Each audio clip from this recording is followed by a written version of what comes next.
जय श्री कृष्ण। श्रीमद् भगवद गीता इस अध्याय 2 श्लोक संख्या 48 शुरू करते हैं। योगस्थः कुरु कर्माणि संगम त्यक्त्वा धनंजयः सिद्धय सिद्धयो समो भूत्वा समत्वं योग उच्यते।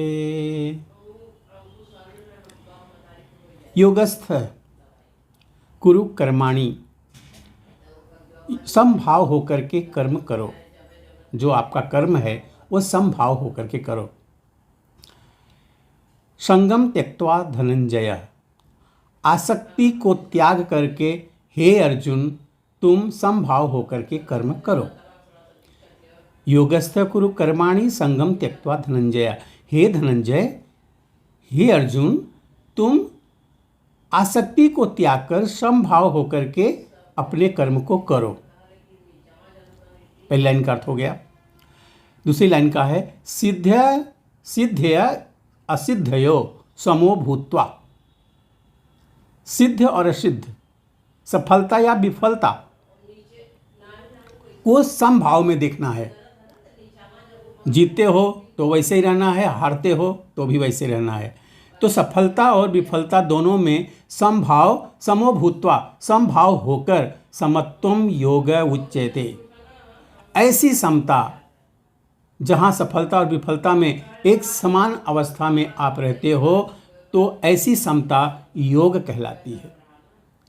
हे अर्जुन, भगवान श्री कृष्ण कह रहे हैं कि हे अर्जुन तुम समभाव होकर के, आसक्ति को त्याग करके समभाव होकर के अपने कर्म को करो। सफलता और विफलता में एक समान रह करके तुम कर्म करोगे तो यह समता योग कहलाती है। इतना कितनी बढ़िया से बता दिया। कृष्ण अर्जुन से कहते हैं कि वह योग में स्थित होकर कर्म करे। और योग है क्या? योग में स्थित होकर के कर्म करे तो योग है क्या?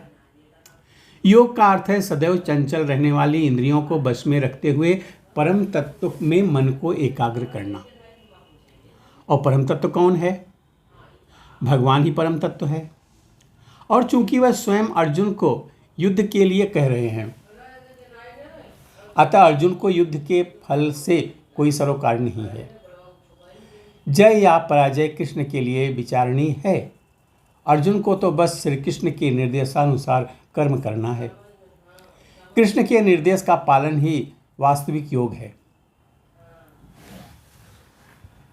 और इसका अभ्यास कृष्ण भावनामृत के द्वारा किया जाता है।